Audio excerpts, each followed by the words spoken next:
Hi, I'm Jacci Pillar, a neurodivergent, non binary truth bomber, and this is Talk-ist, where we talk about everything and nothing. So each week we will speak to a featured guest, and I'd like to start by acknowledging the traditional owners and custodians of the land we stream from, of the Wurundjeri people of the Kulin Nation, and just acknowledge that that land was never ceded.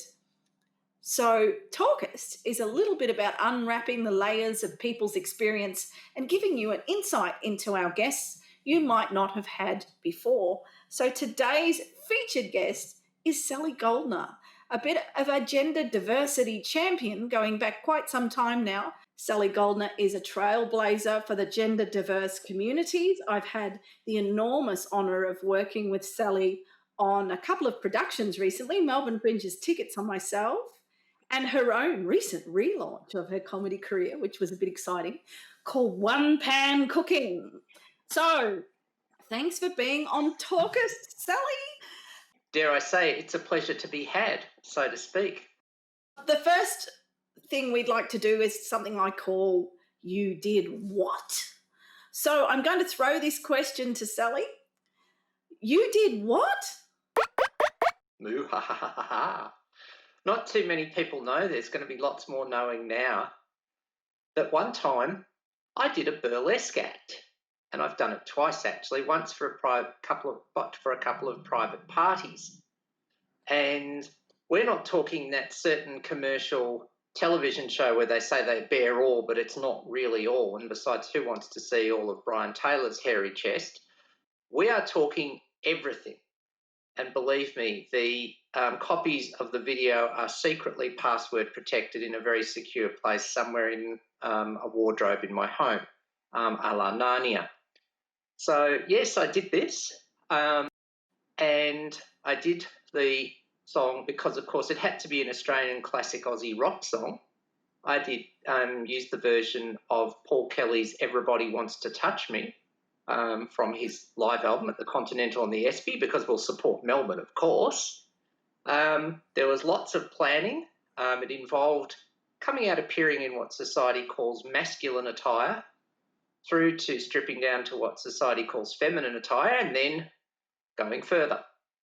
And it was the main performance of this was the night after Pride March, and it was really exciting. It was a bit warm that night. Gee, warm at a Pride March. Who'd have ever thought that? Hashtag 2018, I survived 2018 Pride. And I was on very late at night. I think I was the premier act, which I'm not sure what that says about but the rest of the show was really good, so I'm not sure how they reversed the order. And did this. And it was also in honour of sex educator, pioneer Janet Hardy's 60th birthday celebration in Melbourne. And if you can take back one of the leading world sex educators by doing this performance, then I think you've got to be doing pretty well. So, and it's, as a friend of mine said, it's more blessed to give than receive. And she was very, very thankful of the present, is all I can say. Did you find that people don't expect this from you? And why do you think that is? Because I did, recently became an underwear model, at 49 for a body positivity campaign. And people were just really quite stunned that I did it, even though they knew that my philosophy was very open to the idea. So how did people respond to you doing this, or do people still sort of go, oh, when you talk about it now? The people I've told previously, or who saw the performance, and I did talk about this in a spoken word piece at the Always Awesome Hares and Hyenas, thanks to the organised by the awesome Sarah Ward, people reacted quite positively, but I think there was that element of surprise because sometimes I've been known to be this mild-mannered advocate disguised by day as an even more mild-mannered accountant or something like that. And so I think they were surprised, but it was greeted positive with what I'll call positive surprise and enjoyment. And, well, because we're even on Ben TV, I can't say exactly what I said as part of that spoken word piece, but we'll say my body doesn't fit expectations of male or female bodies either way. And so when I said something like hashtag bodily bleeping autonomy, it got a good round of applause. So, gee, there was some advocacy in it all the same.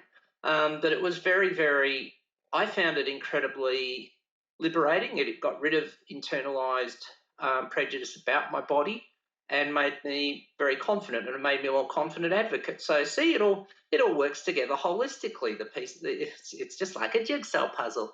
I think there's so much more layers to everyone's experience that the world doesn't see. And when you're a public figure, people expect you to either literally give everything or hold secrets. It seems to be there's a bit of even a binary in how we're perceived as a public person, let alone add the gender binary to that experience. So I had a very similar experience where I had people saying to me, I was on the back of a bus.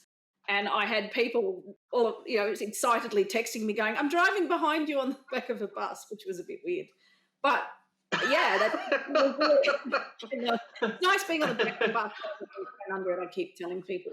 And you're in two places at once? That's impressive. Yeah, I was multitasking. I think there's this expectation that, again, like when people talk about gender diversity, there's always this but clause, and I say the only but is the but in the seat of my pants.